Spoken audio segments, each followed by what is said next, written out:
How can we motivate people from within themselves? In this video, you'll learn how to motivate yourself and others from within by addressing motivational needs and by considering perceptions of the self and of the social context. Let's begin with McClelland's needs theory. It says we're motivated by three needs: the need for achievement, for affiliation, and for power. Think of each need on a scale from 0 to 10. You might score high on the achievement need, moderate on the affiliation need, and low on the power need. Or you might score low on all three needs. Everyone is different. You can use this theory to consider the match between people's motivational needs and their job. Those who score high in the need for achievement are motivated to reach their goals and get things done. So they might benefit from working alone and receiving regular feedback. People who score high in the need for affiliation are motivated to develop relationships with others. So they may prefer working in groups and teams, and in cooperative cultures. Those who score high in the need for power are motivated to influence others and be in charge. They probably enjoy leadership roles and often excel in them. But be cautious about promoting people to these positions just because they have a high need for power.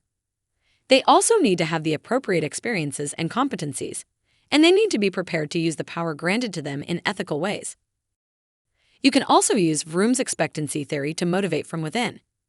It says our drive is a function of three self-perceptions: expectancy, instrumentality, and valence. Essentially, you can motivate others by helping them see a clear relationship between these perceptions. That is, between their beliefs about their own effort, their job performance, and the outcomes they receive. Let's take a closer look. Expectancy is high when we expect to meet performance standards. It's low when we don't think we can meet these standards.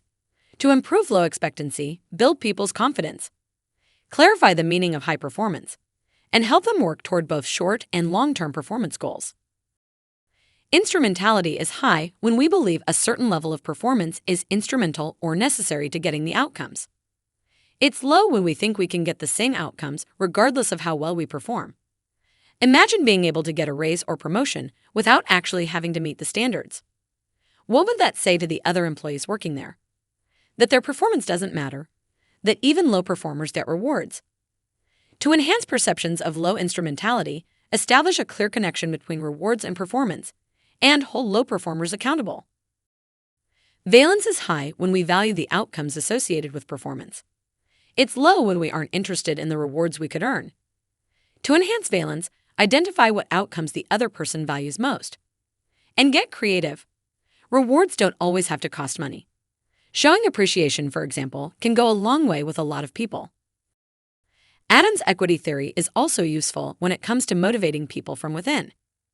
It says we keep track of our inputs, like experience and education, as well as our outcomes, like money, recognition, and personal fulfillment. And then we compare this ratio of inputs and outputs to other people's ratios. In some situations, you might perceive what is called positive inequity.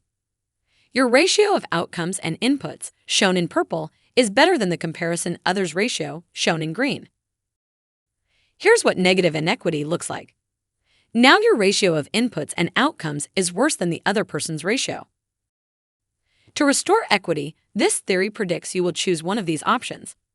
You could increase your outcomes by asking for a raise or more social recognition for your hard work.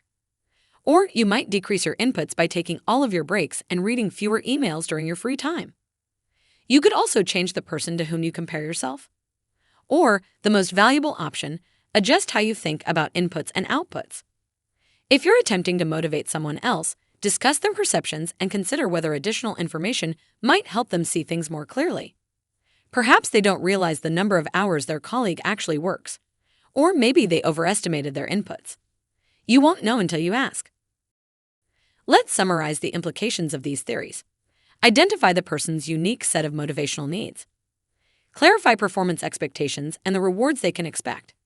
Build their confidence in their ability to meet these expectations. And finally, celebrate their milestones with valued rewards. Stay tuned. In the next video, you'll learn how to motivate others by making adjustments to their job duties and responsibilities.